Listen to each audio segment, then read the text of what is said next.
I'm the Director of Education for the NFCA, and we are thrilled to have you all with us for our next Educate to Elevate. This time is a little different, a follow-up to our first conversation. So we've got continuing the conversation on race, a call to action. I think we're going to get into a lot of great topics.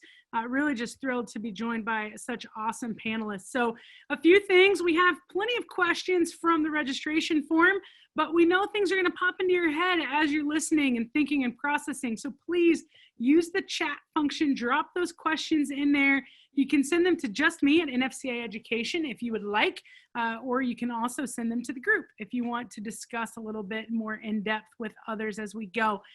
We have a great group of coaches, former players, and a little bit of everything in between to bring up all kinds of conversations tonight. So this one should be really fun. Looking forward to it. If you at any time need to take a break, grab something to drink or whatever, it's no big deal. We're going to be here for a while, so feel free to sit back and enjoy. Hopefully this causes you to think, stretch your mind a little bit, and really get some ideas that you can bring back to your teams. What we will do, as always, we will go around the horn, get some opening statements from our panelists, and then collect those questions. A reminder, when you came into the room, you came in on mute. So if you were quick to hit that microphone because you thought you were muting yourself, you may have unmuted yourself. So please double check that. Make sure you're on mute. We want to give the best audio quality as possible, because we got a lot of people in here, and that's a really good thing. So we are going to let the panelists introduce themselves. Cam, we're going to start with you. It's that last name is alphabetical. So if you would go ahead and tell everybody your name, where you're from, and we'd pleasure to hear from you and have you tonight. Absolutely, thank you. So good evening, everyone. My name is Cam Fenton. I currently work at TCU's Texas Christian University. My role there is got a few different hats. Assistant Director of Development and Letterman Association. So I'm a fundraiser working with our donors, as well as pretty much alumni relations for our former athletes. That along with a bunch of other different things as well. But I also have a role with diversity, equity, and inclusion at TCU as well. So I am one of the diversity advocates for our athletic department. And within the last month, we've done a lot of different things, and we actually developed the council. We have our first official DEI council meeting tomorrow. So a lot of things in the works. We're all trying to move forward as best as possible during this time to help our organizations be the best version we can be. And also, I used to be a strength and conditioning coach at Illinois, where I worked with softball. So really glad to be a part of this team and this group right here. So thank you all for having me. I love it. Thank you. Next up, we have DJ Johnson. DJ, you want to go ahead and share with the group? Hello, everyone. NFCA, thank you for having me. I'm DJ Johnson. I'm a 7-year assistant softball coach at Rock Valley College in Rockford, Illinois. I'm also, and part of the reason why I'm on this call, I'm a 17-year member of the City of South Beloit Police Department, where I emphasize in field training. So that's why I'm here. So ask away. Thank you for having me. Thank you very much. Great to have you with us. Let's see. Next up, we have Veronica Nelson. Veronica, former superstar at Cal. We were all fanning over her earlier. So, but thank you, Veronica. Different hat these days, but we appreciate having you. And go ahead, take it away. Hi, everybody. I'm Veronica Nelson. I played in 2000 to 2003 at Cal Berkeley. Played first base for them. After that, I went to law school at the University of Alabama. I was a prosecutor for about 14 years, tried some civil rights cases there, left there, and I'm currently now a staff attorney for county court judges. And so, I think I don't know why I'm here actually, but whatever questions you guys have that I can't answer, I'll be here to answer them. I don't know why I'm here. You're funny. All right, let's go. Next up, we have Dorian Shaw. Dorian, you go ahead and introduce yourself and tell us a little bit about yourself. I'm Dorian. I'm an assistant coach at Purdue. I'm just finished my 3rd year, not really season, but 3rd year. I work with our hitters. I played at Michigan from 2007 to 2011, or I guess 8 to 11 were the seasons. But I've spent my entire career at primarily white institutions and have spent kind of my entire life at primarily white institutions. So that's the lens that I'm looking at all of this from, is when you may not be a part of the majority of what, you know, the conversation is and things like that. That's the perspective that I'm taking. So hopefully we can answer some of your questions and learn a little bit at the time. Thank you very much. Clearly, I need to go back to my ABCs because R comes before S, Samantha Ricketts, and I apologize for that. Samantha, if you go ahead.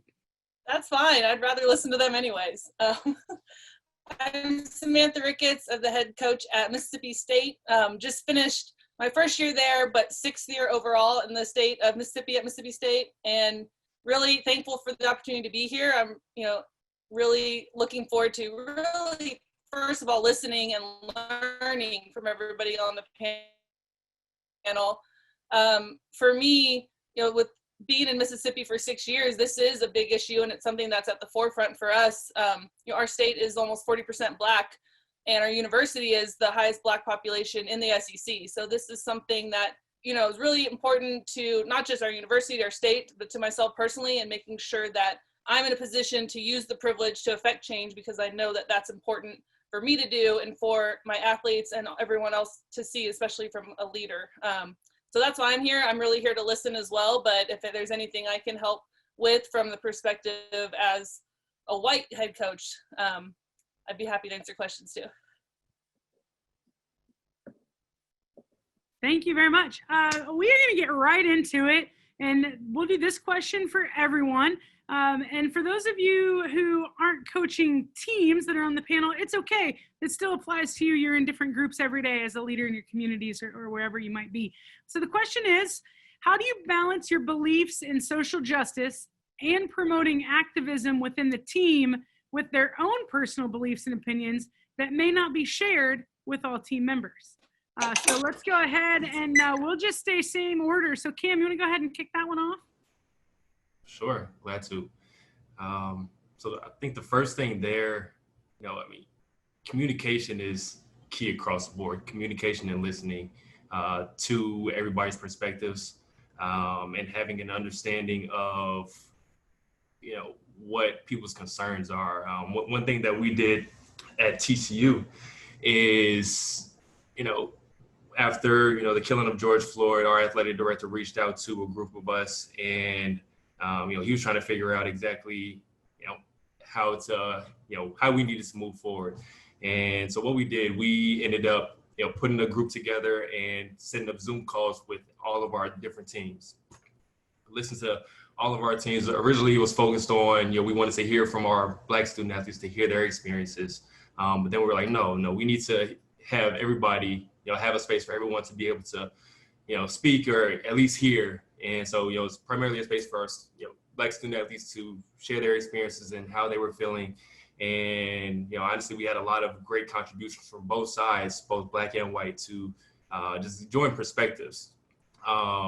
People who had different beliefs or were trying to figure out or understand, why there were certain reactions. Just being able to have those, being in those spaces where, both sides were sharing their ideas and their, perspectives, it at least, brought everyone closer to the middle, or, having a better understanding overall. So I think just being able to at least start there, having those conversations and being open. And then once that's, that space is settled, then the next step is, figuring out, all right, if there, some people may want to protest. All right, I'm not going to tell anyone what, what coaches, what the decision needs to be for anyone's team. But having that communication up front is definitely necessary, to at least, so no one's caught off guard, or, no one was in the unknown. So I don't know if that was the greatest way to start it off, but I think, just from our perspective, what we've been doing, I think that, at least starting that conversation, having everyone in the room together, sharing perspectives is key. That's great. Thank you. DJ, how about you guys? What are some ways, your program and you're able to promote activism and across different beliefs? Yeah, with our program at Rock Valley, I think everything's on the forefront. We're pretty good at keeping the current events new, communicating about it, educating our players about it. at our department. Sadly, this has been going on for my full 17 years. But it's just getting out in the community and educating each other. Communication, like Cam said, is a huge part of what we need to be doing. And I'm glad this is kind of coming to the forefront, sadly enough, but it needs to be solved. It needs to be fixed, and everyone needs to work together on it, my opinion. But with my department, that's kind of what we do. We put the news on the forefront and keep going forward and just get out and educate and communicate with everything. Thank you. Veronica, your thoughts? I'm in agreement with Cam. It's always best to have the communication out front. I remember when I was in school, we had other issues outside of this, but what our coach did was she brought in somebody who was not from our team to kind of help us talk out our issues. And I thought that was a good idea, not having somebody within our team and not having somebody we think are going to judge us one way or the other, somebody that's coming in with fresh eyes and fresh perspective and just really listening to what we have to say individually and collectively. And so I always think that's a good idea, is to start out with that. Additional outside is what you're a team, you're always going to be together no matter what. You're always going to have people that have different perspectives and different opinions. So you might even want to have some type of training so other people can see the other side of what those opinions are. You know, you can have implicit bias training for people who are not of color to see what people of color go through. And you can also have people of color go through different training so they can see that it's not just one-sided. I always think it's important when you're a team, it's always important to know that person and know that individual and their perspectives and be open to listening to them. Thank you very much. I'm gonna get my alphabet straight this time. Samantha, let's go ahead and go over to you. I think for myself, first of all, is just, again, back to communication, but making sure that my team understands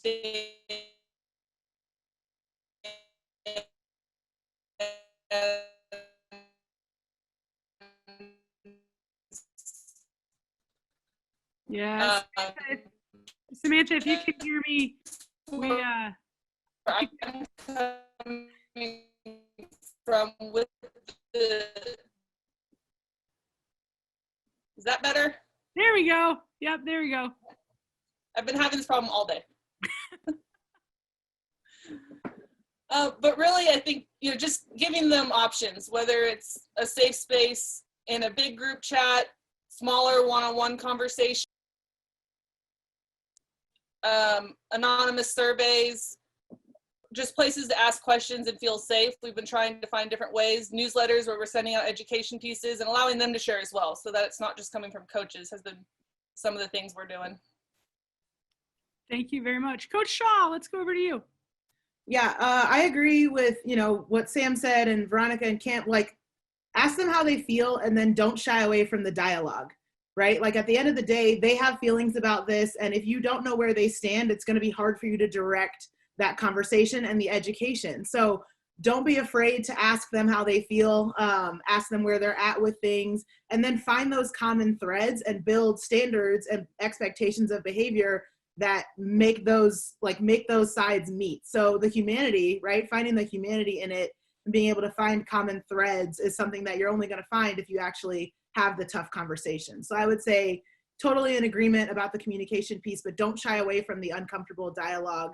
I liked what Veronica said about having a third party come in so that it's not you, right? It's not you, the coach, imposing your opinions on your players or parents or whoever's in your organization. It's just you facilitating the conversation. Thank you very much. Samantha, we're going to start with you on this one. I think Mississippi State has always been, one of the most diverse programs in the country. And so the question came from our registrations. This coach is looking for strategies to approach the topic when, the coach's team is very diverse, but she is not. As a white coach, and she doesn't want to sound preachy. She doesn't want to sound know-it-all when she knows where she's coming from is a place of privilege. So any thoughts on that? Any advice? And then we'll go around to everybody as well. Yeah, I think number one is not pretending that I know it all as their coach, and that I can really truly empathize with the situation. I can try as best I can to sympathize, but the reality is, this is going to be different, and I need to make sure that I'm doing all I can to educate first myself, their teammates, and then also putting people on my staff that look like them and people that they feel they can go to and talk to and really relate and have conversations. And that's for everyone. And we do have a very diverse team. We have, white, Black, Samoan, Native American, Mexican. So it's trying to diversify not just the team, but as our staff, and having people out there for them that they can go to, and also not being the only voice. The biggest thing on our Zoom calls, we had a call set up that Monday, right after a lot of the protests started, and I really didn't say a lot. We sat back and I allowed them to talk and express their feelings and what was going on. And I think that was a big part for it as well, for me not to get up there and preach from a place that I wasn't experiencing the same way that they were. So I think listening, bringing in other speakers, trying your best to diversify your staff, and that's everyone that they're surrounded with and they look up to in a leadership position every day. Thank you very much. Dorian, let's go to you next. So my head coach is a white female in our program, and we had set up individual calls with our recruits that are, BIPOC, Black, Indigenous, people of color, our players currently in the program. And when we were on our call kind of preparing to have those conversations, I told our other staff members who are white that they need to hear from you. Like they know how I feel about, they know how I feel about it. They follow me on Twitter. They know where I'm at with everything.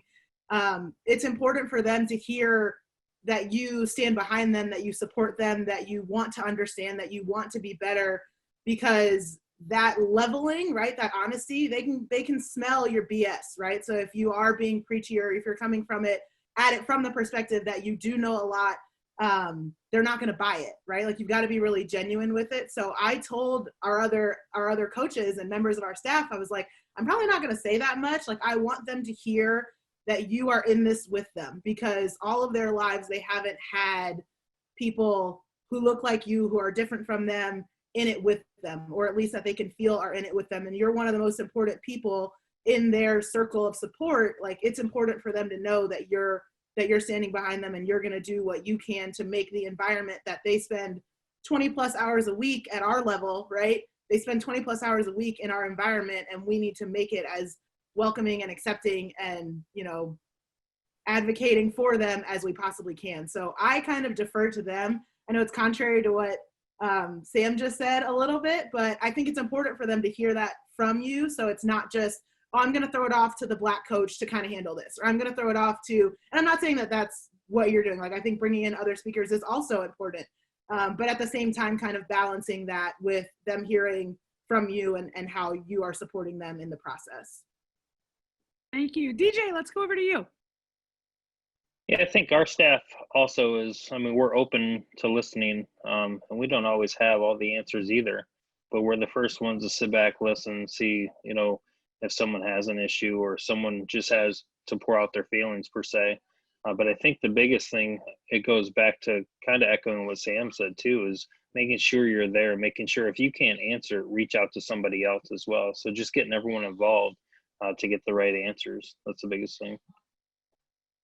Thank you. Veronica, any thoughts on this one? Yeah, I agree with what everybody else has said, especially the listening part and being there. I think in order to help educate a lot of coaches that are not people of color, you're on a campus. Most of the campus are going to have some type of student union, either Black or Hispanic or whatever. Reach out to those unions and try to figure out how it is for your student athlete on your campus outside of your softball field, so you can kind of understand what they're bringing to the softball field. I think that's important, that if you're recruiting people, you should at least know, or at least try to know what their background and how their life is going to be on your campus. Thank you. And Cam, any thoughts here? Absolutely. Great thoughts by everybody. One thing that I want to touch on is, kind of is in line with what Dorian shared. But honestly, I mean, this has been the first time that this conversation has really been able to be had with open eyes and ears, just across the board. I mean, this past month or so has started a lot of conversations never been truly been able to be had. So, this is an opportunity for everyone to be able to contribute or definitely listen, but also, contribute to the conversation. But I think specifically for the, a white coach who has, whether it's a diverse team or, a team who only has one minority on the team, I think it's essential that, it's explicitly stated to that, that individual, but the team as a whole, for you to, for them to be themselves. I want you to fully be able to be yourself, as well as, you belong here. I know for me personally, it's been an interesting time. Like, this is, so even in my space, not to make this about me, but, through conversations in this past month or so, I've even been able to be free and just be more whole from the conversations that I've been able to be had, on so many different levels. So I think, all of that is key, and being able to, fully be themselves is going to bring the best out of them, as well as the team as a whole, coming together as one. That's a great statement, Cam. And we heard that on our last call too, from several coaches who, said that they really, for their first time, had a chance to look at their authentic self, that they had spent so long, as a Black coach, maybe hiding some parts about them, or just wondering how it would be received. And they felt free for the first time. And it led to them, doing some self-evaluation. And I just thought that was just a really cool share. So thank you for sharing that. Next question. This is an interesting one. How are coaches, DJ, we're going to start with you for obvious reasons here, but how are coaches addressing teams who have student athletes on their team with family members in the police force, or close friends, their aspiring police officer, when sometimes the conversation might seem directed at misconduct or those kind of things, and also being aware of some of the recent events and just, history of that matter?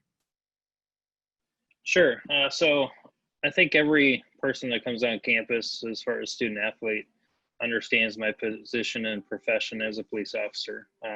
It's good and bad, but with the current events, it's kind of tough just knowing how other people feel, hearing everyone talk about it, and everyone kind of looking at you as maybe the bad guy or such like that. But I think the biggest thing is, me personally, I don't take any offense to it because I know who I am. And again, it goes back to the other two things that we've been talking about, is educating and listening. I don't know everybody. I don't know everyone's position. I know my position.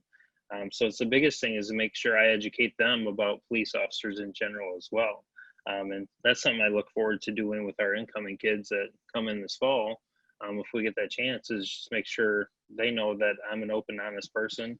I leave work at work for the most part, but I understand today's events are tough, especially in the police officer realm.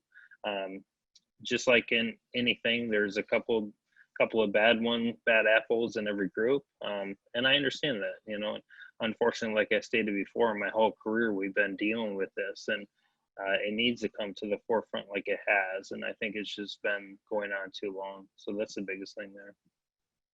Thank you. Veronica, I'm going to come over to you on this, just as a member of the judicial system, and thoughts you might have or ways to address. And it's, it's something that a lot of my family members go through too. Me being a prosecutor, people automatically have the same, they lump us in with police officers and automatically have the same either bad experience or good experience, depending on who you talk to. And I agree with DJ. I think it's important that people understand that the movement is not against those officers that are good, because there are a lot of great officers out there.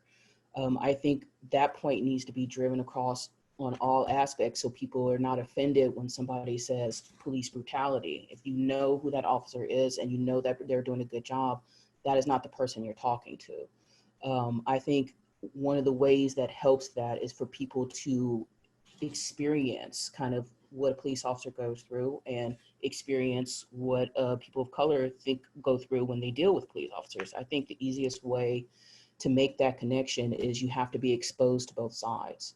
And, you know, DJ, he's an officer and he's educating his students. I think that's extremely important. I wish more schools would be able to do that, at least with, you know, your security around the campus or police officers coming in.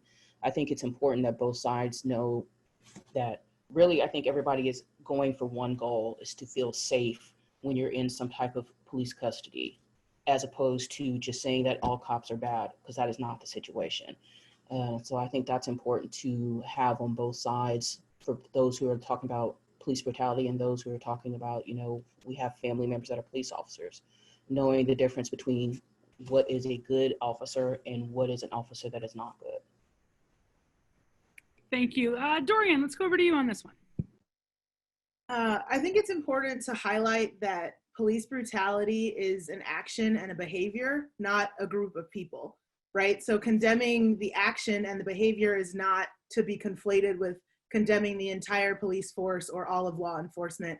I think that the exposure is huge. We have a player who just graduated, who just joined her hometown's police force, and we have a player in our program whose dad is a detective in California. And that exposure to those people, right? You have these shared experiences with your teammate, and you have these shared experiences with your teammate's family. You've been around her parents for dinner, and they've come to games and they've supported you, and you know what law enforcement looks like as a person, right? You can humanize that profession. And I think that that exposure is awesome. So highlighting that we know these people, we know who they are, and like DJ said, we know where their heart is, being able to provide them with those positive examples and separating the behavior from the unit as a whole, I think is something that's going to help allow people to see it with a logical perspective and not just allow the emotions to run rampant where feelings get hurt and relationships are broken.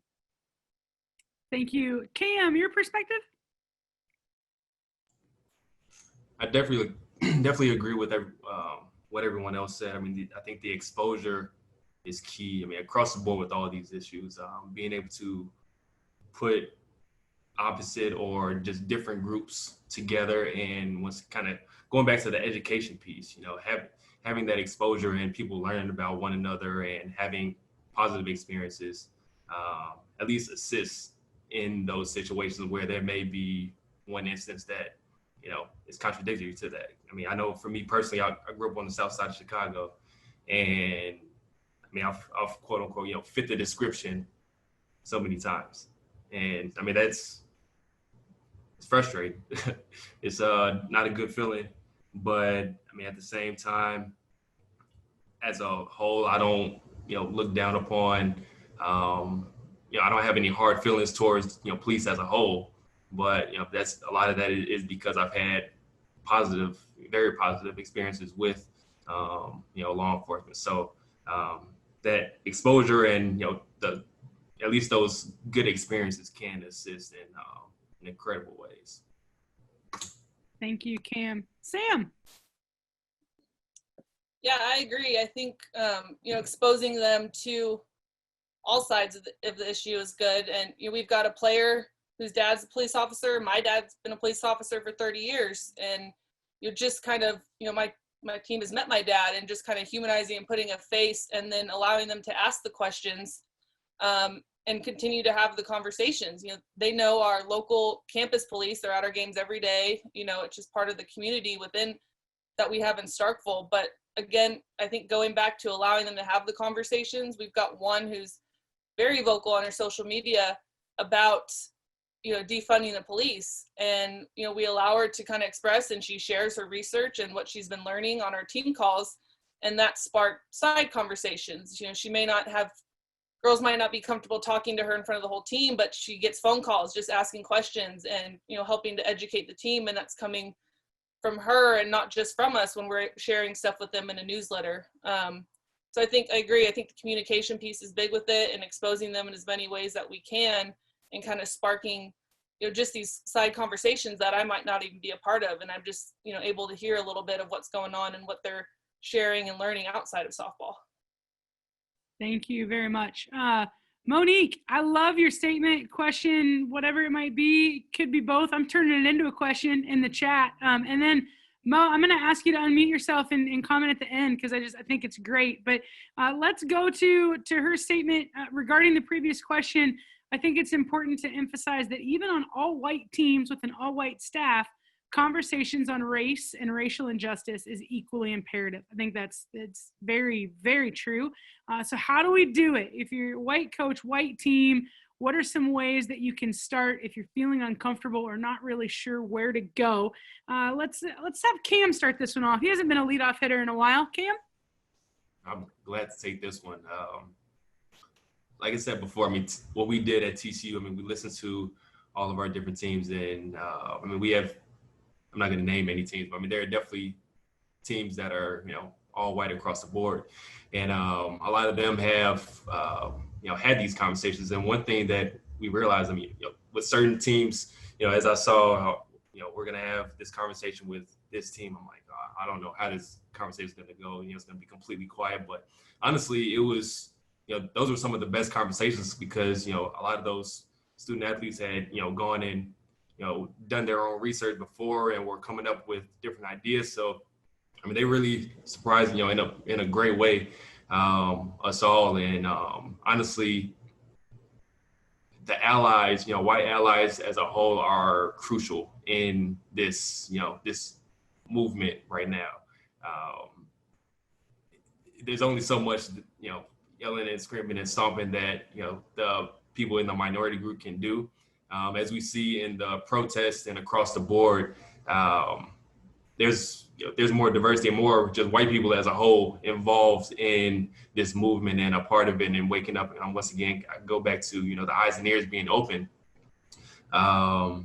People are aware. So, I mean, those conversations definitely need to be had across the board, regardless of what the team makeup is. But you'd be surprised if you open up and have that conversation with your team for sure. Thank you. Dorian, I know you talked about this a little bit already, the importance when you were talking to coach and some of the things in your program, but any more thoughts on this one? Yeah, I think just remember that they're experiencing this too, right? They're on social media, they watch the news, they talk to their parents, like they know what's going on. They may not be experiencing it the same way that Black and brown people experience it, but they are experiencing it.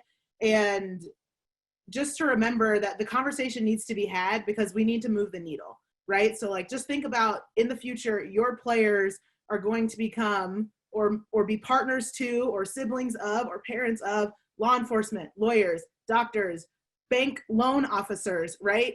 Politicians, like these are people who make decisions at a level that impact their community. And so if we don't have these conversations, their perspective is not going to be affected in a way that's going to help them influence those around them or influence the people that they become. So just remembering what that future looks like 10, 15, 20 years from now, when we need decisions to be made, we want the people making the decisions to be well-rounded and well-enriched and understand what adversity looks like and what diversity looks like. So I think that's just another reminder of why it is important to have those conversations, is they know what's going on and they're going to be change makers in the future, and we need to prepare them to make proper decisions for all of humanity, essentially. Thank you. Veronica, let's come over to you on this one. It's kind of similar to what I said before. I think the most important thing is to listen to people's stories. I think people have an idea of what racism looked like, but they don't really know it until they listen to somebody that has been in their life before stories. I mean, a lot of people have been telling their stories on Facebook. I've been one of those people. And I've had people that I've played with since I was 12 years old reach out and say, I never even knew that some of the things that you were going through or that this was perceived in your mind as being racial. So in that state, if you do have those players that are all white or all white staff, again, reach out to your community at your school. I mean, there has to be somebody in your school that is diverse enough that you feel comfortable enough and that person feels comfortable enough to come to your team and tell their story. Because when you hear other people talk about something that might not have happened to you or you might not have thought of, it kind of opens your eyes and makes you look at it differently. Thank you. DJ. Yeah, I'm going to spin this back to the police department stuff. We are an all-white department. We don't have any people of color on our staff. However, we have a city which is pretty diverse, and quite frankly, I think we have less whites than we do any other race. So what I'm saying is, like, you have to educate yourself. Growing up in a small community as I did, the first person of color I seen was probably when I was 10 years old. So when I first became on the department, I had to open my eyes, I had to open my ears, and that's basically what I do. I get out in the community and I listen to people, as we've been talking about in this chat. But you have to listen, you have to understand, you have to learn each individual. Whether I have them in custody or whether I'm just talking to them on the street, it's, you know, you have to learn each individual or families and where they have come from, what issues have they come through, you know. So that's the biggest thing is, as an all-white department, we have to keep our ears open and our minds open just to understand each and every individual that lives within our city that we may come in contact with. Thank you. Coach Ricketts. Yeah, I think, you know, I agree. And I think with an all-white team and an all-white staff, it is still an issue that needs to be addressed. And the players are still going to wonder, why isn't my coach speaking on this? And that's just going to, you know, it's going to lead to thoughts. And you're always, you know, we talk about you fill blank space with negative thoughts, and it's going to, you know, they're going to fill it with negative conversation or negative thought that maybe this is an important issue and my coach doesn't think it's important for us to really talk about. You know, it was kind of the same thing on some of our calls. Some of the minority players are wondering why their teammates weren't speaking up, and how come she doesn't have an opinion? How come she hasn't posted on social media? And so that led to some conversations about, you know, for some of your players or for some of your players, they're going to be learning just as much by listening as the ones that are going out and speaking up and posting and, you know, resharing everything that they are. So I think just understanding that they're all coming from different places.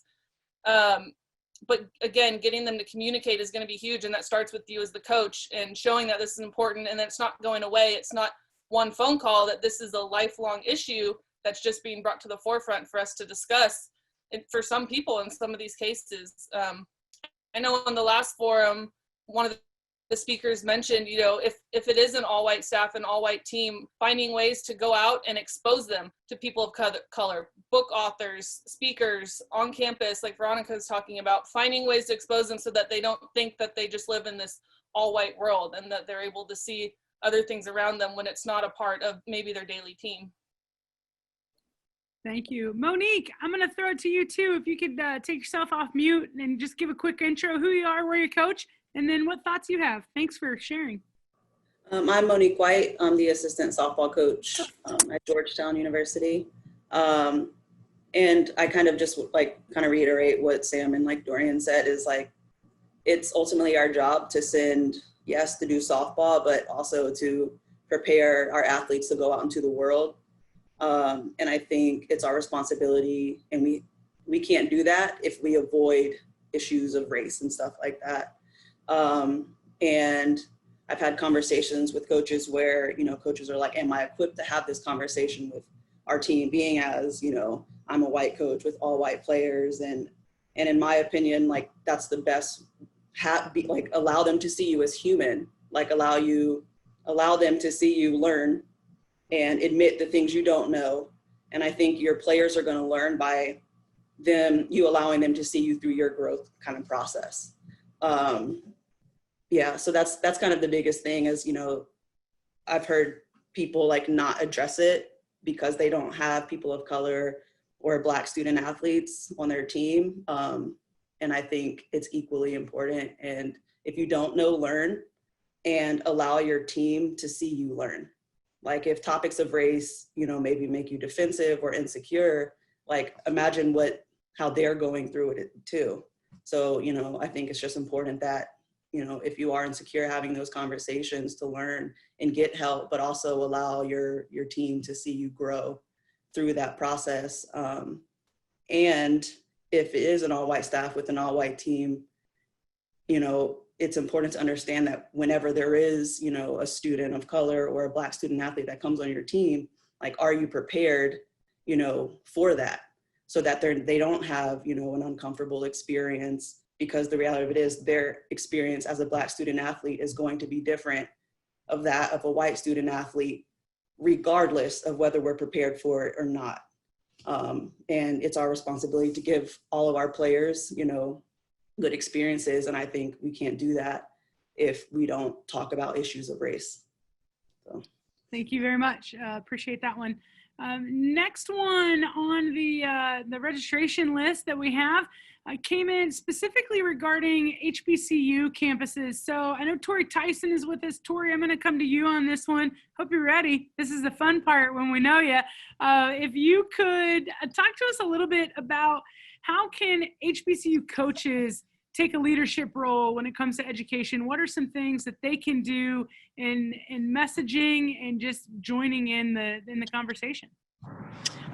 First and foremost, I think that they have to be given the platform to do so.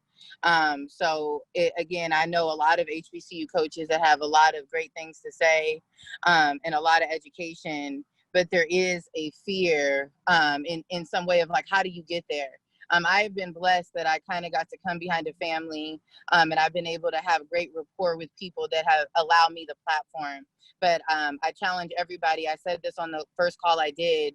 We have to start elevating those voices. So what you guys do in the NFCA, reaching out to the minority coaches, right, in those HBCU ranks that you feel might have great information and giving them the platforms.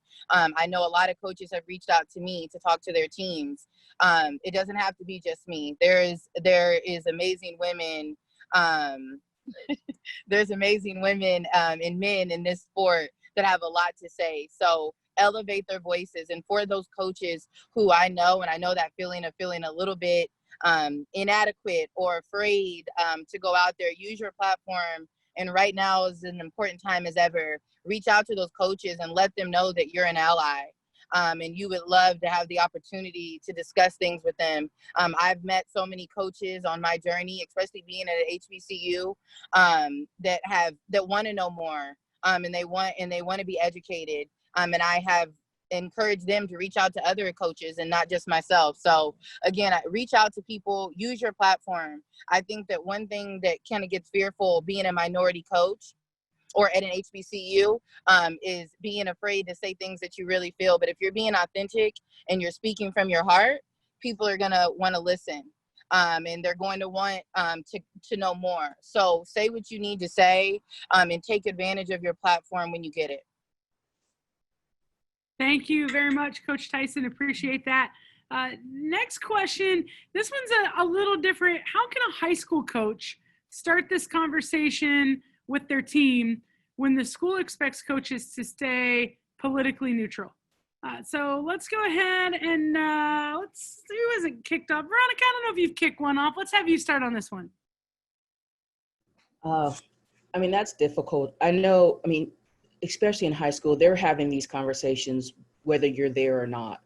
And a lot of times when we're talking about the issues that we're talking about with race and diversity, to me, those are not political issues. Those are human rights issues. And those are not, you know, Republican or Democrat. Those are issues that either people on your team are going to face throughout the entirety of their lives. Like, they're never going to live in a world where they're not going to see somebody of color or a woman or somebody who represents a minority. So to me, I don't think that is a political issue. Saying that, I understand some high schools might not believe what I believe. But I do think it's important to get your team to talk. If you feel that you have to be neutral, then you might let them talk amongst themselves as opposed to you directing the conversation. But I do think it's something that needs to be had at every level, because, you know, it's not going to go away just because we don't talk about it. Thank you. Yes. Let's go over to DJ on this one, high school level. Thoughts?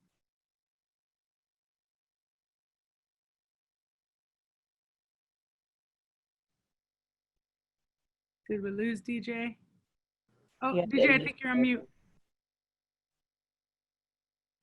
For Zoom bingoers at home. All right. Yeah, all good. Yeah. It's gonna happen at least once. It's all good. Thank you. Yeah. So I think it's ironic that just this past weekend, a local coach who I know came up to me and asked me my thoughts and, you know, how he can better educate his team. And my first suggestion was not only him talk about it, but allow his team to talk about it. And also, if he plans on talking, make sure his athletic director is there as well, because you do get more parents involved at the high school level.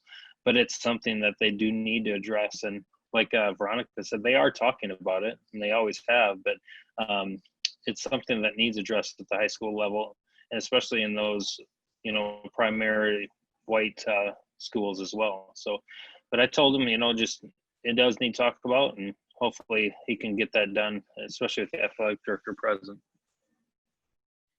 Thank you. Coach Ricketts, let's move over to you. Any suggestions for the high school coach?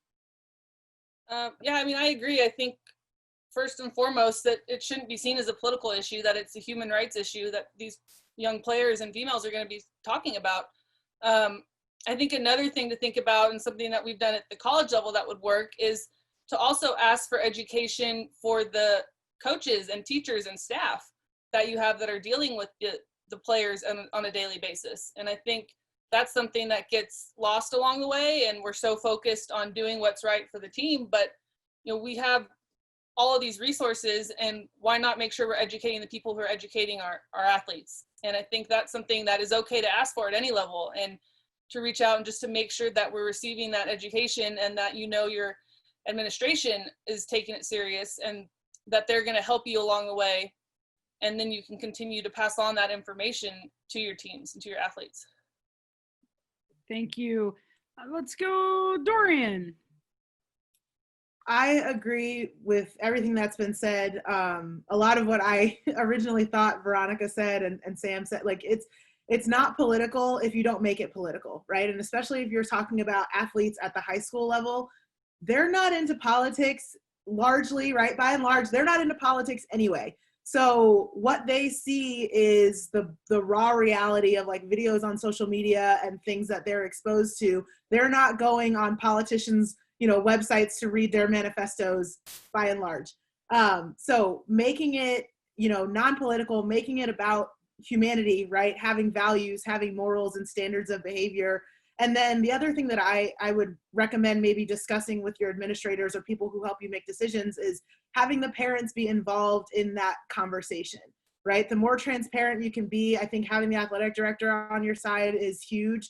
The more transparent you can be with what you're telling their kids, right, to the parents, I think the less pushback you're going to get on it. If you know the conversation that you're having is with the right heart and with the right intention, then you shouldn't be worried about having the parents there anyways.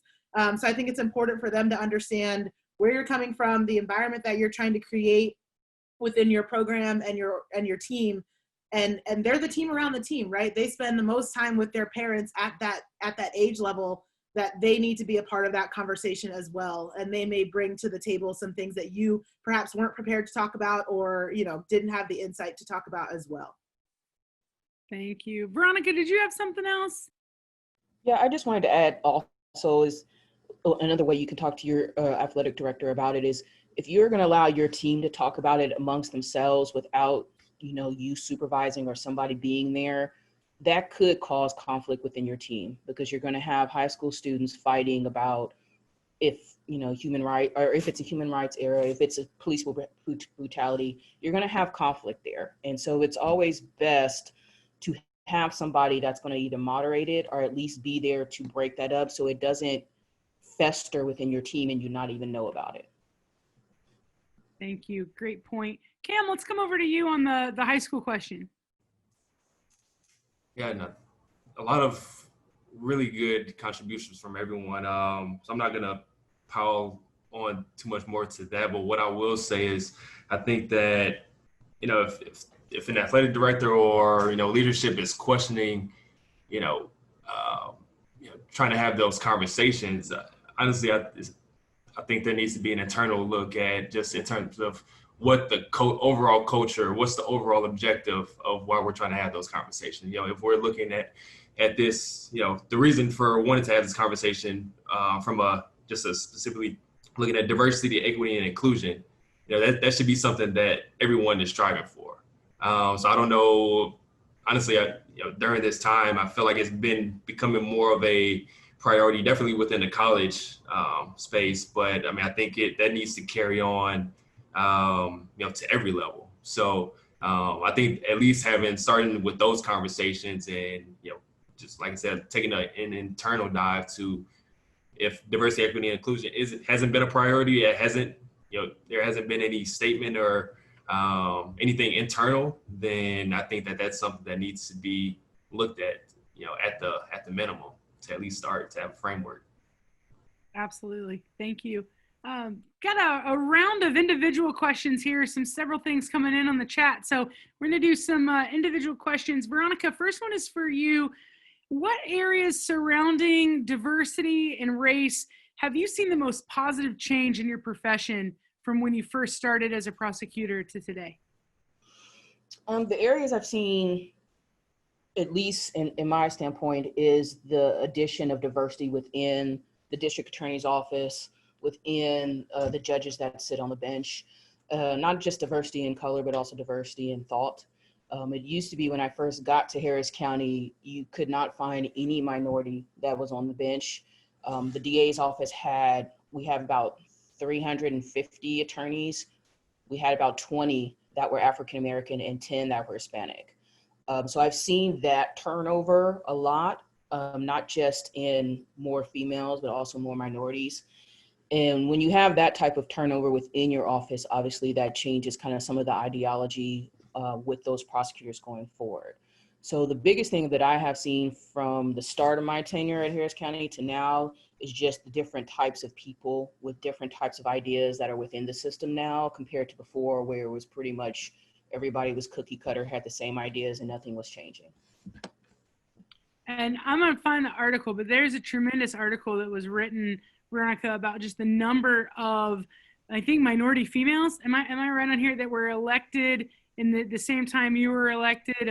I'm going to find this article. I read it on Facebook about just the change. Am I on the right track here? Right? Well, yeah, we're just. You don't have to brag on yourself. Well, I mean, I didn't run for it, so it wasn't me. But within, I think, like 2 or 3 years ago, there was a tidal wave of 19 Black females that were elected to judicial positions in Harris County. And the irony is, I left the DA's office because those 19 Black females hired me to be their attorney.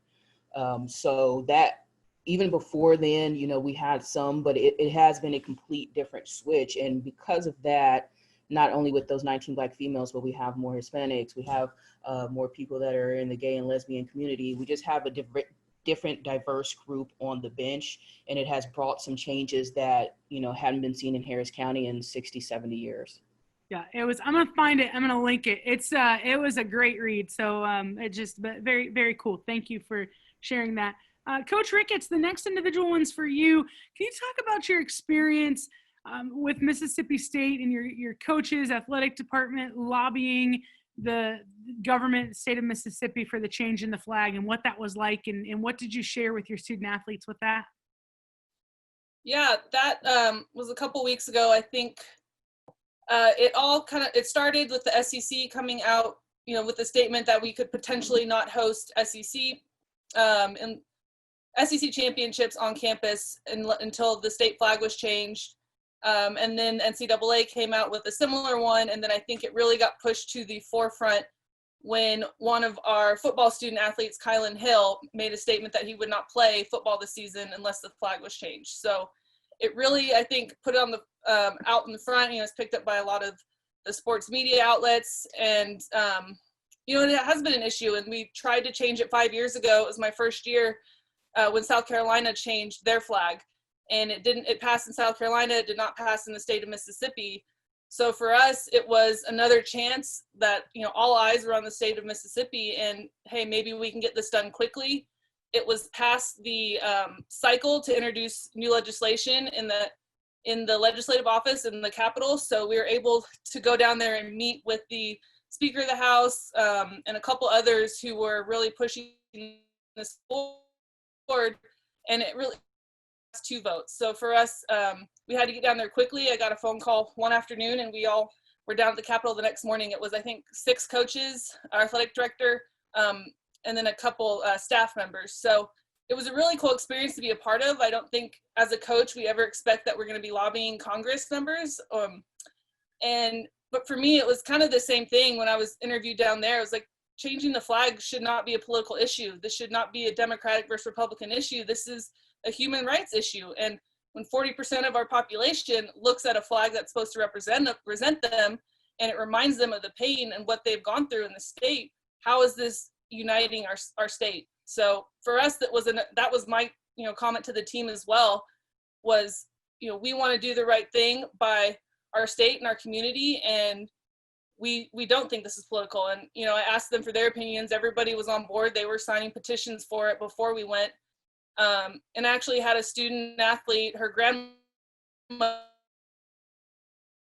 reached out after, and just talking about how much that meant to her to see that flag change and how quickly it did.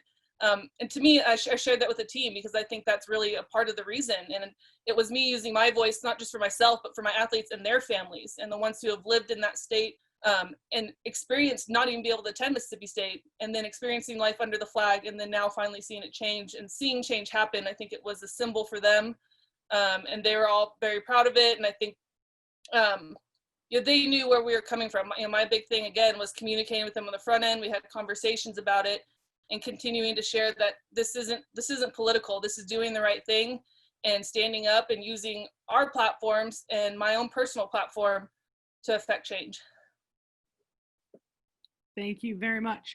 Dorian, next question is for you. If some others want to answer this question, you most certainly feel free. But if you can kick us off here, Dorian, how can we as a softball community get more young girls of color to participate in softball? How can we grow the game? How can we it's expensive. Our game, it's difficult. Access is hard. Any ideas, anything we can do from coast to coast? Yeah, softball is tremendously cost prohibitive. I think we can all agree on that. There's a couple of immediate thoughts in my mind. And I go back to when I was a student athlete, and I was okay, right? But there were times where I felt like, intentional or not, I didn't get mentioned in the write-up, and I was 3 for 3 and I didn't get mentioned in the write-up, or it was not ever my picture on the story, or things like that. Like if they made a team poster or a handout or things like that, like it was always certain people or people who had a certain look, and that may or may not have been intentional, right? But just understanding that like the visualization is hugely important, right? So being able to see people who look like you doing what you eventually want to do is really important. And we didn't have, social media was not as big when I played as it is now. So being able to highlight your student athletes of color who are doing different things, and they may be a bench rider, they may be over April, right? But they're doing something positive that you can pull and do a side story on, right? Like have your influence on top of what your SID chooses to do. Or if you don't have an SID, you do it, right? Be able to highlight them so that young women of color can see what's happening. Additionally, free clinics, exposure, things like that. Like be willing to give of your time, be willing to give of your knowledge, be willing to give of your effort. I think that's the first thing that you can give, right? That's free and doesn't require very much. You've got time, you've got experience within the rules, right? Within your legislation, whatever you're allowed to do, like try to put yourself in a position to expose people to the game, because it is a great game. We all know that, right? We all love it or we wouldn't be here. But I think that the visualization, right? Being able to see young women who look like them on television, being exposed to Black women who play the game, whether it's setting up calls with alums from certain programs and things like that, like exposing your team to it, and then setting up opportunities for you to give back to communities of color where young girls may want to get into softball or may not even know about softball and want to be exposed to it, I think are just a couple of ways you can kind of start to help grow the minority experience in the game. Thank you very much. Any other panelists before I go to the next question? Anybody want to add anything to that? I think it's so important. I don't want to miss anybody. Okay, you can reserve the right to come back. Cam, next one is for you. How can we prepare our student athletes, specifically our student athletes of color, to seek leadership positions outside of coaching? Whether it's development, where you are, or in other sport venues, any advice there? Yeah. And was that specifically student athletes of color, did you say? Yes.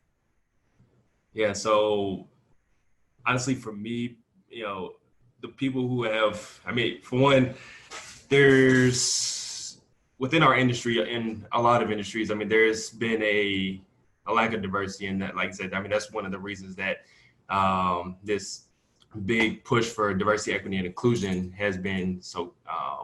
There has been a lot of resources put towards these efforts to facilitate, more diversity. And so, honestly, whether it's somebody of color or, not of color, I think the biggest thing is just getting outside the box and taking advantage of any opportunities that are available. I know for me personally, when it came to me getting my foot in the door with strength and conditioning at Illinois, or making my career transition to where I'm at now, it's just been reaching out and being curious.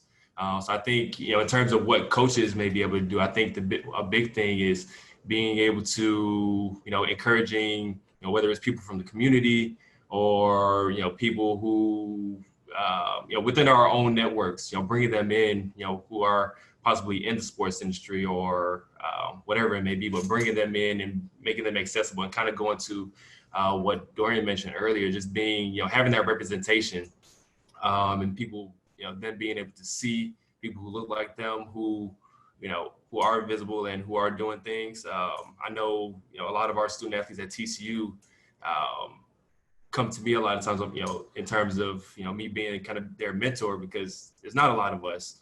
And they're able to see me doing what I'm doing, and it makes a big impact and motivates them. So I think once again, just being able to what coaches can do is working with your own networks and seeing who you can bring in to introduce to your teams, and having that access and exposure so that they can see what is possible for them.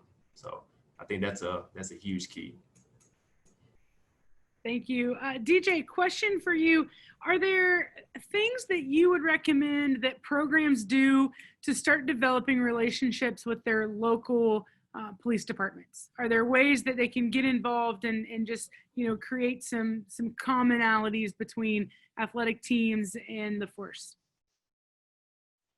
Yeah, I think there's several ways, but I know the city to the north of us, we kind of co-event a city night, which allows police officers and either athletic teams or organizations, rec teams, whatever it might be. We have a night to where we solely have them come out just to talk or communicate, or there's fun games and stuff to interact with, but it basically opens a lot of whether they're 8 years old or whether they're 18 years old, it opens their eyes to a lot of what we do. And then again, that's kind of where we talk about what they have going on in each of their parts of their community. So it is actually a eventful night where we get quite the backing too, and then they go home and tell their friends and family all about what police do and how the organizations come together. Thank you very much. Next one, this is a good question. I'm excited for this one. How do coaches plan on navigating kneeling or holding up a fist during the national anthem? This coach's athletic department made a statement, and she's curious if other schools have too, or if any other coaches have received any other instruction on this. And then the same question, that was from the registration form, same question came in the chat privately, and also added, how are you planning to educate student athletes maybe against that on the thought of it's not about the flag, and trying to differentiate some of those things. So a lot to unpack there. You can take that in any direction you want if you have something to add. Let's go ahead and Coach Ricketts, let's start with you on that one. That is something we're still discussing. One of the things that we've done was create athletic department committee group. There's a staff group and a student athlete group, and we've been going through some different ideas about, for us, kind of how to educate the fan base, and maybe possibly playing a video before our games with the team, with the girls explaining why they're choosing to kneel, or we've talked wearing shirts, raise the fist, whatever it might be.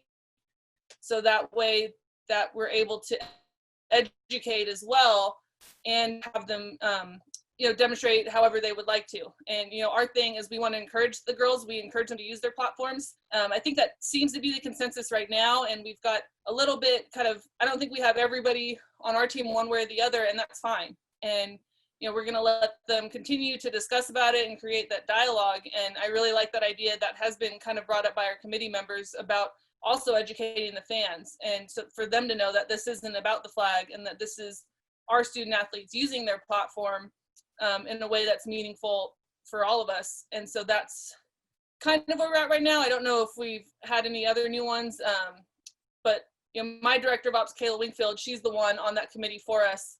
And I don't want to speak for her, so I think she does a good job as a woman of color representing softball and bringing in different ideas for the softball athletes as well as all of our student athletes about this. Thank you very much. Veronica, let's come to you next on this one. That's a hard one. I mean, because for me, I think that you have to allow the athletes to demonstrate how they feel best and represent your university at the same time. I agree with Samantha, the best thing is to educate your fans, because that's where you're going to get a majority of the blowback. I think your team either already know if they want to kneel, if they don't want to kneel. I don't think that's going to be your issue. But every university is going to have something different. There's going to be some universities that are going to say, no, you can't do it. And that's what's going to become where your problem lies. It's when you're going to have your athlete that wants to protest and wants to kneel and have different perspective. And at that point, I just think you have to deal with it individually, because that's just hard, because every university is going to be different. Every university is going to be different, and your major blowback is going to be from your fans or your alumni or, people who don't understand why this 18, 19-year-old is kneeling. So I do think I agree with Samantha. Your biggest thing is you have to educate your fans and your fan base and, your athletic department, because they need to be prepared for it. Thank you. Dorian, let's come to you on this one. I have really similar thoughts. I think the education piece is huge. I didn't even consider the fans, so props to Sam for putting that out in the forefront, because that's not something that even occurred to me as like, oh, that probably makes sense that people would be upset by that. Not that it didn't occur to me, but I'm so worried about how our players are going to respond to that and how it's going to affect them that it wasn't the first thing on my mind. I think if, we've put out statements and we've made videos and we've told our team that we're going to be behind them and we're going to support them, and in that situation, it's time to pay up or shut up, right? So I think if your department is saying that they are behind the student athletes and against bigotry and racism, then that opportunity for them to express themselves as coaches, we can support that. Now, like Veronica said, if you're being told from the top down that that's not something that you can do, I'm an assistant coach, right? So like, I'm not in the room when these decisions are being made, but I do have conversations with people who are. And I think that if you're feeling like you're in that position, it's important to find someone tangential to the decision making who is like-minded and who can be and have a voice for you to represent you. Because you don't always get to be a part of those decisions, but that perspective should be heard in that room. So, for example, we have a woman who just retired, actually. She was in the department for 30 years. She was our leadership advisor, and she ran our SAC, and she did all of this. And she's somebody that I feel comfortable having some of these tougher conversations with, that I wouldn't dream of going to my athletic director and, busting into his office and saying like, Mike, listen to me. But having somebody that you can have that conversation with who does have a voice, I think can help as your departments or your athletic departments and administrators go through that decision-making process. Thank you. And if I really was Tony Reale, I would give you points just for tangential. That's just point, and very, very well done there. DJ, let's kick it over to you.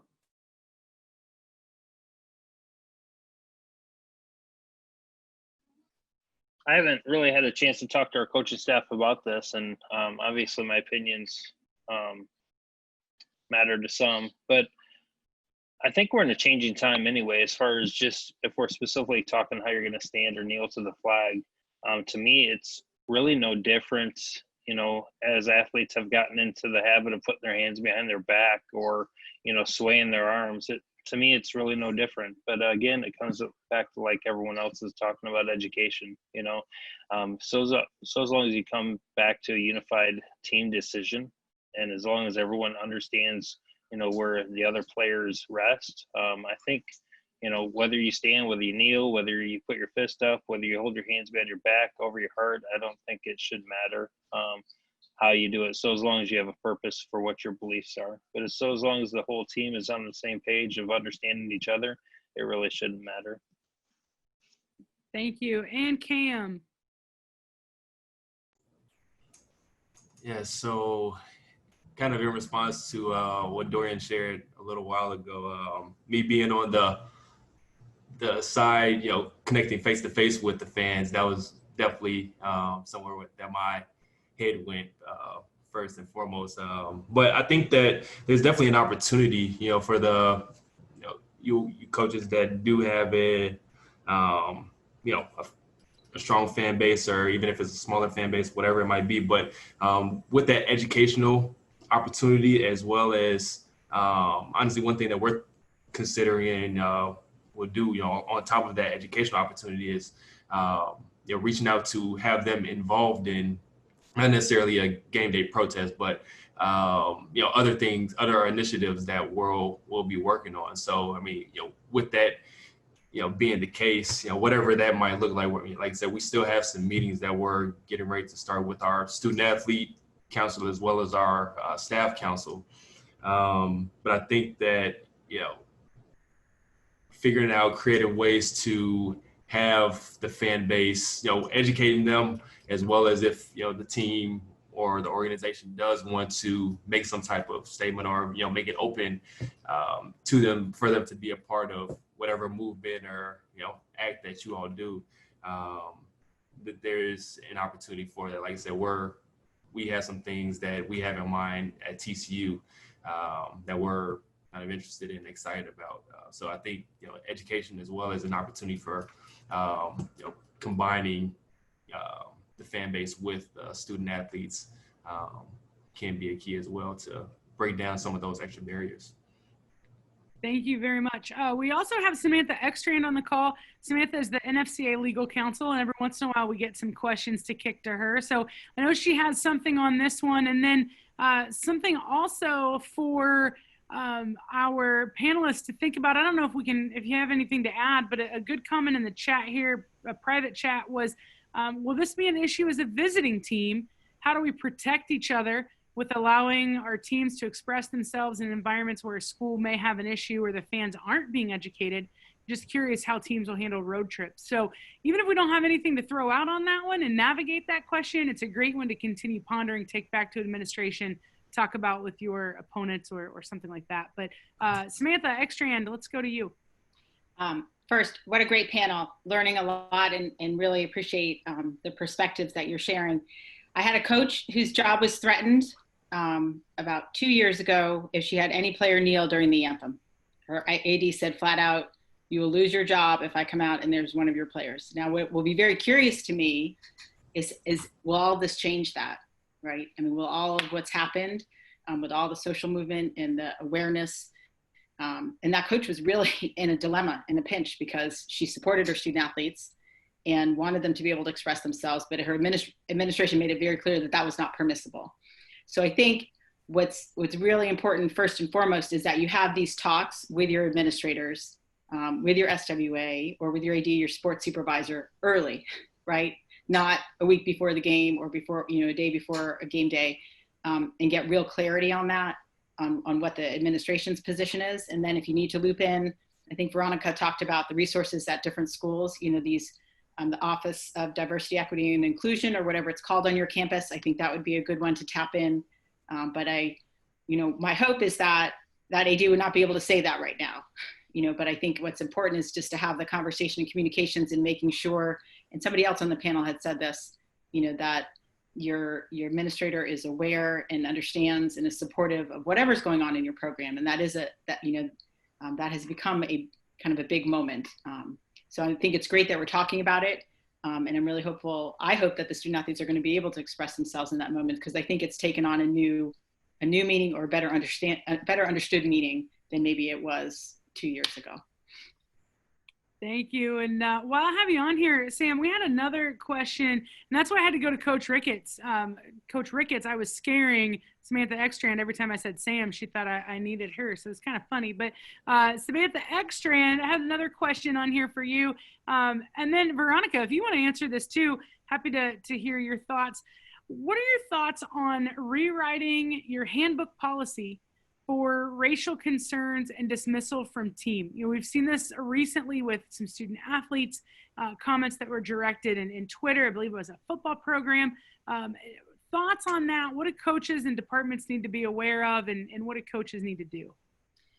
Really great question, because the rule book is always a really important part, and it's coming up. It's that time, we hope, that when you're going back to campus and your team's getting back together, that you revisit the rule book, your handbook, or whatever you have. I recently had a coach who had a captain who was tweeting things that made people on their team feel uncomfortable. And it was all engaged in the racial debate, but it was on a different side. It was, saying, kind of against the protests and against things. And these players came to the coach and said, look, this is our captain, this is our leader. We don't feel comfortable, we feel intimidated.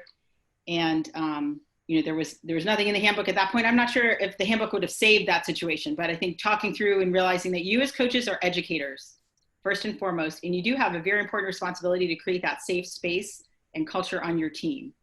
So just like we've been very, trained a lot in the duty to report if somebody talks to you about sexual assault, now we're becoming, very aware of, if somebody's going to bring a concern to you that they, and it's a black player or person of color on your team, and saying, look, I don't feel comfortable. You got to dial in, right? You got to dial in and assess what's going on here, and how do I deal with it? And I think the theme of the panel has been having the conversations, having the brave conversations. I do think, back to Veronica's point, you're going to have resources on your campus that you can tap into if you feel like unsure about how to handle it. And in terms of your handbook itself, I would definitely refer back to what your school student handbook is and some of those definitions of culture or harassment or discrimination or whatnot, and use those. I think anything that goes in your handbook and your total handbook should be vetted by your sports supervisor and get feedback, not just like a rubber stamp, but really take a look at it. But what I'm hopeful is that you all as coaches can use your positions in your team to be educators and to have those conversations. But certainly if it comes to a point, and I really liked what Dorian said about action, if there's some kind of action that's taken that really is, kind of exceeds that line of just not understanding or not being aware, but really you're going to have to find a way to deal with it, and I think that I think right now, I hope that you feel supported and understand the environment and the importance of that. So, to the handbook, I would use the resources that you have on school and not reinvent that language, but actually take it and incorporate it in, ask questions, and always run it by your administrator. And I see, I'm going to call her out. I see Jody Sykes on the call too, so that if she has thoughts on, on that, but I've definitely seen issues with handbooks. And that's why I think it's always important to make sure your administrator is fully aware and understands, the policies that you're trying to create and enforce, and then the consequences. I would say use your Office of General Counsel on campus. We run all of our team policies through the Office of General Counsel. So just that would be the resource if you have that office before you actually put something in place. Just make sure they're on board as well. Thank you. Veronica, anything to add there? All these legal minds. This is my kind of webinar we got. No, I mean, they pretty much said everything that I would have said. Obviously, people, especially between the ages of 18 and 22, always want to say freedom of speech, but people forget you don't have freedom of consequences. So you just have to look at who do you want representing your university. Do you want somebody saying stuff that might come back to your university? But I do think, as they said before, talk to your general counsel about it. And make sure your students are comfortable with the language in there and understand why that policy is in there and what did that policy mean. But that's everything else that Sam and Jody said I would agree with. Fantastic. Thank you, guys. I do want to just direct you to the chat. If you're on a device that allows you to see the chat, we had Olivia on our last panel, and she talked about this as well with her clinic, and there have been a lot of great conversations, and thank you to Carol Bruggeman for jumping in also. Olivia, if you want to explain that anymore, you most certainly can. For people that are reading, her email address is at the bottom if you're looking for some guidance, but some terrific ways there. I also know Nawala at NYU has done some things. And then I believe Gentique had something in the chat. I know Natasha Watley as well. So there's a lot of resources of people who are doing some things if you want some information. Not to put you on the spot too much, Olivia, but is there anything else you'd like to add to that? No, not really. But just to just reiterate my chat, if you're a college coach, I'm not really sure the rules that if you're not a college coach, I just know our compliance rules.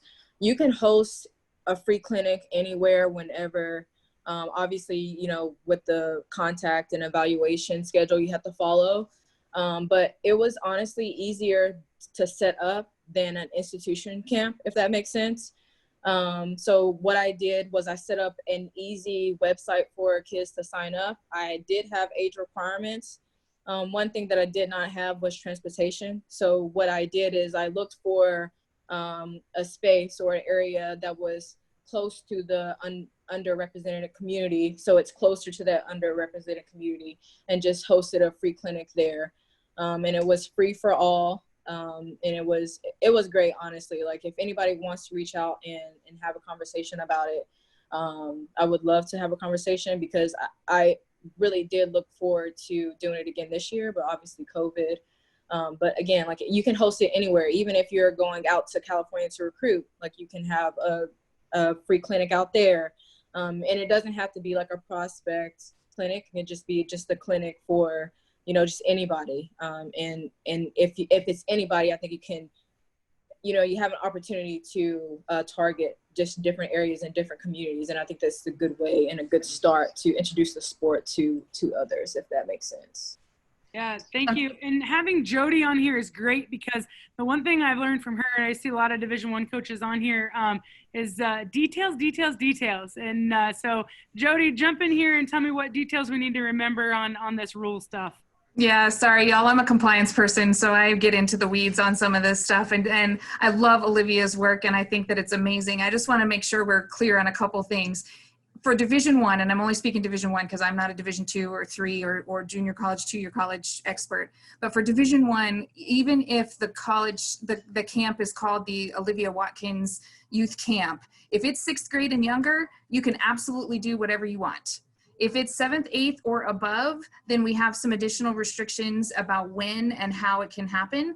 I'm not saying it can't happen. I just want to make sure that if you're a Division I coach on this call, that you consult with your compliance office and make sure that any camp that you're doing 7th grade and above is coordinated properly, because some schools have restrictions on, like here at Oregon, you can't have your own LLC camps. So we can't have the Jody Sykes camps. They all have to go through the University of Oregon for liability purposes. So I just want to make sure that everybody's just, you're each in your individual situation. 6th grade and under, I'm totally good with whatever you want to do.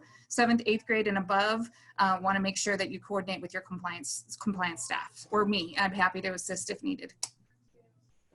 So I'm going to follow up on that. So obviously, like, I did, you know, go to my compliance. I actually talked to them and sat down and had a meeting with them first. I did not perform this camp under a LLC.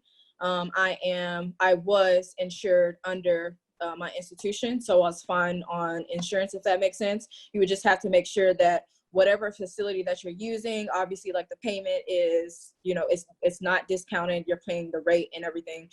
So there was a lot of like, again, like, you have to go through paperwork in just an institutional camp regardless. And it's the same as a free clinic. So you do have to make sure that you're actually going to your compliance office and asking them and say, hey, I'm thinking about having a free clinic. And they're like, okay, well, you can do this, this, and this. I'm like, okay, well, I can work with that, you know? That's perfect. You're a rock star. Yeah, that's perfect. That is awesome. Yeah.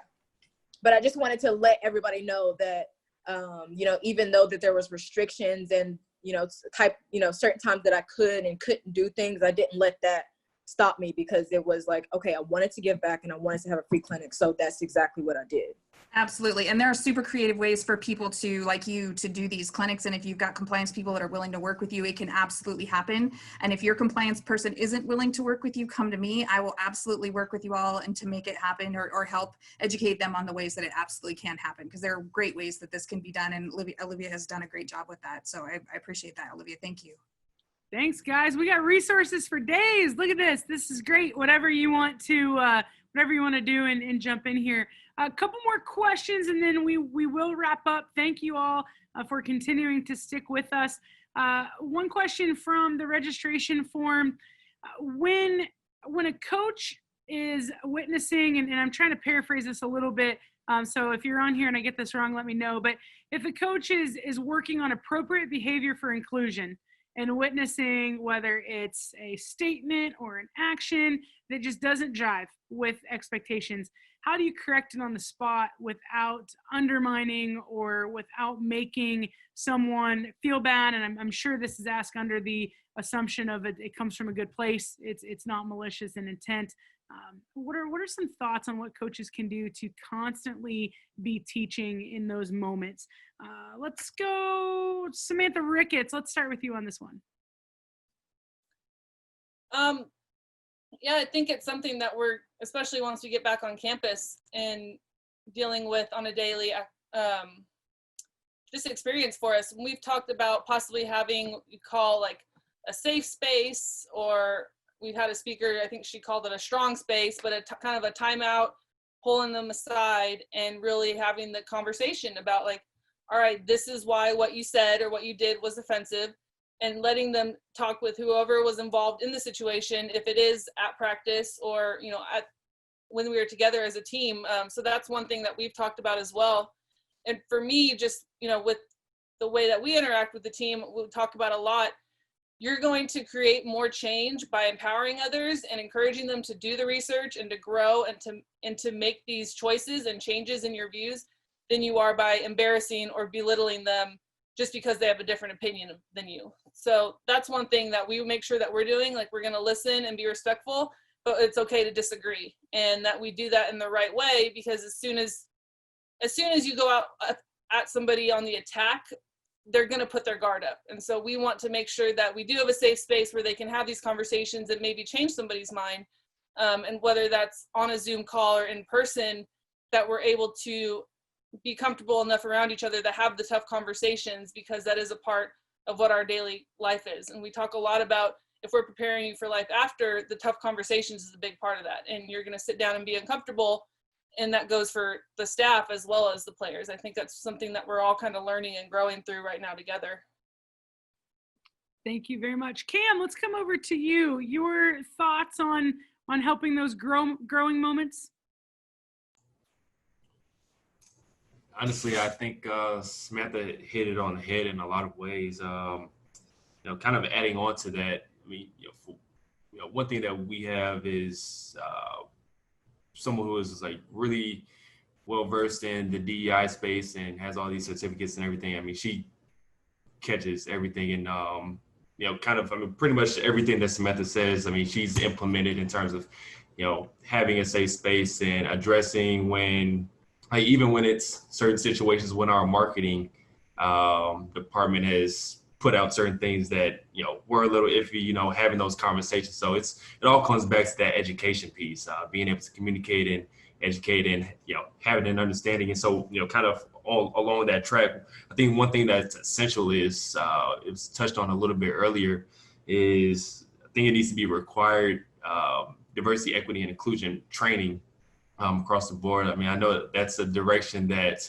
a lot of things are going, especially as of now, but it's more evident now than ever. So I think that at some point that's going to be needed so that everyone can be aware of, the things that, aren't exactly, along the right track, and, what incidences need to be addressed, and like how to attack those things. So I think that eventually that may be something that across the board is required. I think it would be essential. Thank you very much. Dorian, how about you? There's some layers to this. So in my opinion, as with anything that you do, right, the behaviors you allow are the standards you set. So if your players don't touch the line when they're running sprints and they're supposed to touch the line, we address it, right? If there's bullying or commentary, we need to address it. And I think the timing is really important on this. Not letting the comments fester, right? Because like Coach Ricketts said, like the negative space, the space gets filled with negative thoughts, right? So the aggrieved party is going to start to spiral about what that person meant when they made that comment and where they were coming from and how they were trying to hurt them and break them down. There's just so much room for interpretation. So allowing your athletes to have agency in the standards that your team accepts, right? And what those expectations of behavior are going to look like. So having that conversation about what's appropriate, what's not appropriate, and when things aren't appropriate, how do we address it? How do we handle it? What's our opportunity to have respect of honesty, right? So like, I respect you enough to have this honest conversation with you to tell you that bothered me or that bothered so-and-so, and here's why, right? And not belittling them or making them out to be the bad guy in the process, but allowing them to understand that the behavior was not acceptable because that doesn't meet the standard that we set as a family, as a team, as a program for our behavior and our creation of this team culture. So I think giving them some agency, right, so they can buy into it because they set some of these standards, they set some of these expectations for how we're going to speak to each other, how we're going to interact with each other, how we're going to treat each other, and then holding them accountable in a realistic time frame, right? So it might not be appropriate to pull them at a shortstop if they're in the middle of a drill and you found out about something, right? Use your best judgment, but the timing is important because the longer you allow it to sit, the more appropriate the person who committed the behavior is going to think it was, and the less appropriate the person who feels aggrieved is going to think it was. Thank you very much. Veronica, let's get your take on this one. Yeah, I mean, I agree with everything everybody has said before. I would also say when you're talking to that person who's exhibiting or doing that behavior is try to get the intent behind it. You know, ask the questions of why are we having this conversation? Why are you saying this? Because you just never know what's going through that person's mind, and you just don't want to pull them over and talk to them and just automatically start being defensive, because then of course they're going to put up their shields, and that communication, that conversation is not going to really go anywhere. And it's always important for you to educate to understand the background of what this person is doing, how to appropriately address it in the future. So that's the only thing I would add to is when you're talking to that athlete, make sure that you listen to what they're saying, get their intent behind it, and let them get their side out. And then, you know, have that conversation of why this is not appropriate, even though your intent was A, B, C, or D. Thank you very much. And how about you, DJ? Thoughts on the way that you address those moments when you can, have an opportunity to teach? Yeah, so I mean, they all had really good points, and I have to agree. Dorian said it best: is respect and honesty, and make sure you're addressing the issue as soon as you can in a timely manner. And I think everyone should be on the same page if that happens. If you let it go, then it could fester, and it could fester the wrong way, or it could fester the wrong person the wrong way. So I think just having that communication as soon as you can to address it would be great. Thank you very much. One thing that we do is kind of towards the end here is ask our panelists for a piece of advice for coaches as they move forward and navigate some of these things. So, we've talked about a lot of different topics on here. We've been going for 90 minutes. I want to be very respectful of everybody's time, but I also don't want to stop the conversation. Can you give just where you are right now, your lens, things you're seeing, just a piece of advice for coaches as they, anticipate the start of a new season, a fall, and what they can do that's action oriented with their programs? Dorian, let's lead off with you. I don't think I ever saw you hit lead off, and I want to give you a shot right now. I appreciate that, and I hope that I get on base with this one. So commit to something, right? It's impossible to think that you're going to be able to take on all of the elements of systemic injustice or bigotry or racism. It's just not realistic. So be realistic with what your goals are and then commit to it. I've seen it in like stuff that I wanted to do with our team, and I'm like, we're going to spend 5 minutes every day on the mental game, and I'm going to plan it into practice, and it's the first thing that gets chucked when we go over first and thirds too long, right? Being able to put stuff actually on your calendar that you know you can commit to an organization, whether it's your BSU, your Black Student Union, or your Diversity, Education, and Inclusion Office, like Equity and Inclusion Office, like put something on the calendar that's going to hold you accountable. Because I noticed that there are not nearly as many people on call number 3 as there were on call number 1 a couple months ago, right? And so like this is not going to go away, but we also can't allow it to die down. And understanding that like that commitment every single day, committing to being the change and helping improve your community and your environment, not just for your athletes, but for the athletes that come after them and the people that they impact with their platform and their space. I think the commitment is what's important. So put some stuff on the calendar and hold yourself to it. Get your resources together. A lot of us either aren't traveling as much right now. If we're travel ball coaches or we're high school coaches, we might not, have as many responsibilities right now. College coaches, many of us are at home. Get your resources together so you have stuff to go to when you get really busy as well. Pull your excerpts from stuff that you're reading, grab articles, grab videos, grab what you can right now and put it in a folder for that rainy day when you need something and you don't have time to actually go back and get it. That's going to help you stay on track with the stuff that you committed to doing with your teams. Thank you. And I love that you brought that up, just the continuing involvement. We talked about that, in the office of, it's not enough to talk one time and check the box. It's what can you do and how can you move on? And I know that we've had a lot of discussions just internally about what can we continue doing, what can we keep doing beyond hosting a forum. So I'm glad you alluded to that and just continuing to look critically at those things. Let's go to DJ. DJ, what do you think, a piece of advice that you'd give teams as they, return to campus and with one another?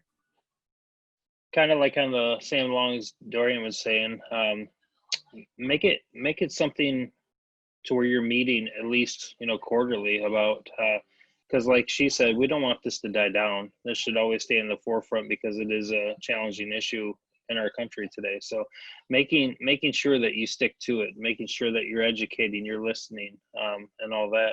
And then even on the police side, we have it mandated now that we have to reach out to a family in our community of color at least once a month to where we're listening to what they have to say. We're educating them on the police force and so on. So the biggest thing is just making sure you're listening and you're educating to each and every one.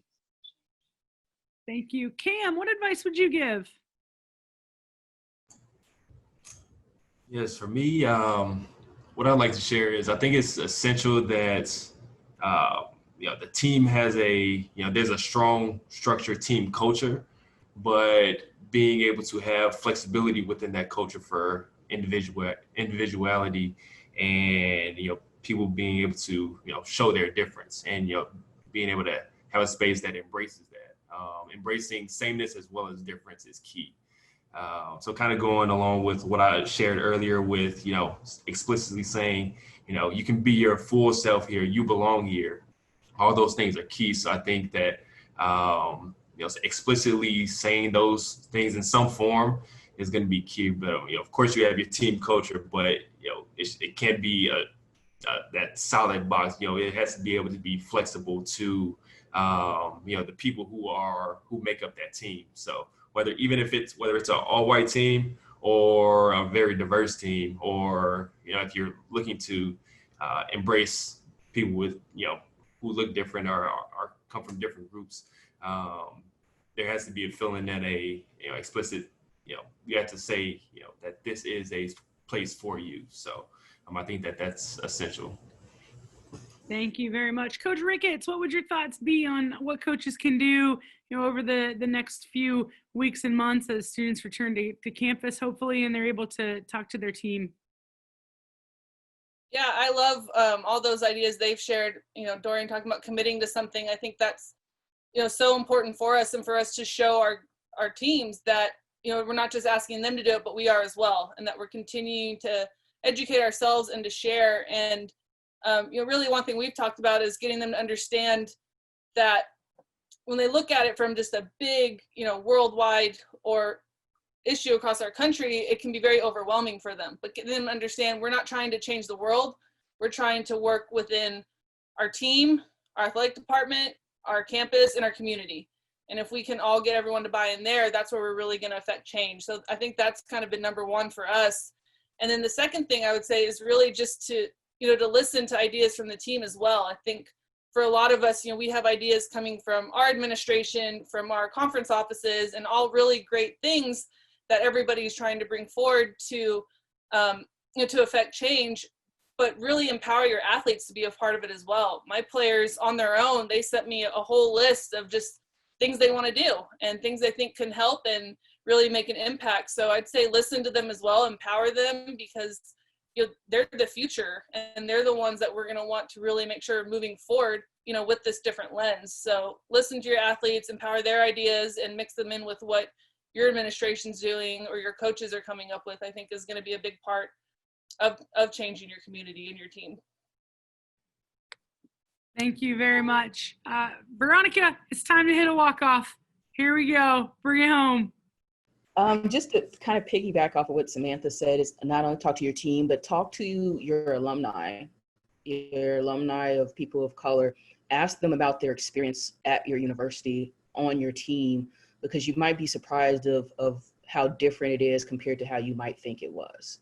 And I think that's very important, especially if you're going out and recruiting people of color, to know how that background of when you're going to somebody's house or talking to somebody's family member, that how it is at your school for somebody who is Black or who is Hispanic or whatever the situation may be.